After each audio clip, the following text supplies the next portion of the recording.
Assalamualaikum warahmatullahi wabarakatuh. Perkenalkan, saya Dionda Pratama dengan NIM 53024220001.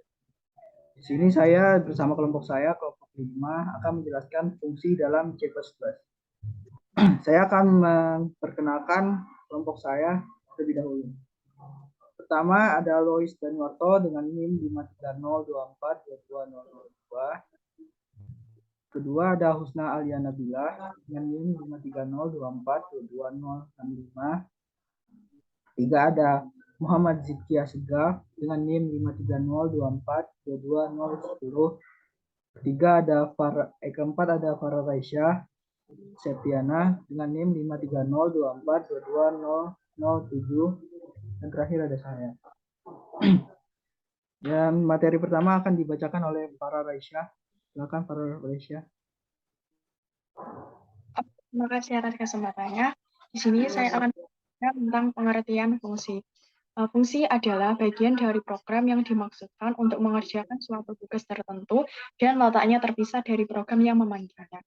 Kemudian, fungsi juga merupakan subprogram yang bisa digunakan kembali baik di dalam program sendiri maupun di program yang lain. Terima kasih. Selanjutnya, Husna. Terima kasih kesempatannya. Di sini saya akan menjelaskan tentang karakteristik fungsi. Fungsi dapat menerima input dan menghasilkan output. Nama fungsi yang didefinisikan sendiri oleh pemrograman tidak boleh sama dengan nama fungsi built-in pada compiler C++. Fungsi digunakan agar pemrogram dapat menghindari penulisan bagian program atau kode berulang-ulang dengan kode yang sama. Dapat menyusun kode program agar terlihat lebih struktur, dan kemudahan dalam debugging program mempunyai readability yang tinggi, sehingga lebih mudah untuk dikembangkan. Kapan fungsi digunakan? Fungsi digunakan kalau kita menumpuk semua program di dalam fungsi main, maka program akan menjadi sulit terbaca.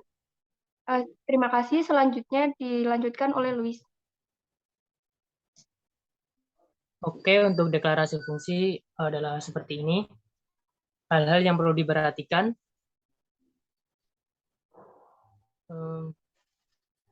Hal-hal yang perlu diperhatikan dalam penggunaan fungsi. Kalau tipe fungsi tidak disebutkan, maka secara default fungsi akan dianggap bertipe integer.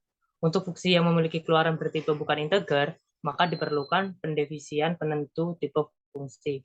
Untuk fungsi yang tidak memiliki nilai keluaran, maka dimasukkan ke dalam tipe void. Pernyataan yang diberikan untuk memberikan nilai akhir fungsi berupa pernyataan return. Suatu fungsi dapat menghasilkan nilai balik bagi fungsi pemanggilnya. Terima kasih. Selanjutnya akan diteruskan oleh Dionda Pratama. Terima kasih. Macam-macam jenis fungsi. Yang pertama itu ada fungsi parameter. Fungsi parameter adalah variabel yang menyimpan nilai untuk diproses di dalam fungsi. Parameter berfungsi untuk menyimpan nilai yang akan diinputkan ke fungsi. Contohnya ada di sebelah kanan.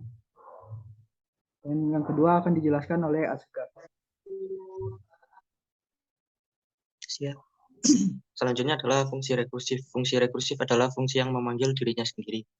Maksudnya adalah biasanya kita yang memanggil fungsi pada fungsi main atau fungsi lainnya, namun tidak dengan fungsi rekursif karena fungsi ini akan memanggil dirinya sendiri di dalam tubuh fungsi. Berikut adalah contoh deklarasi fungsi di sebelah kanan. Selanjutnya adalah fungsi overloading. Fungsi overloading adalah membuat beberapa function dengan nama yang sama, tapi dibedakan dari jumlah dan tipe data parameter. Berikut adalah contoh deklarasi dan output dari fungsi overloading.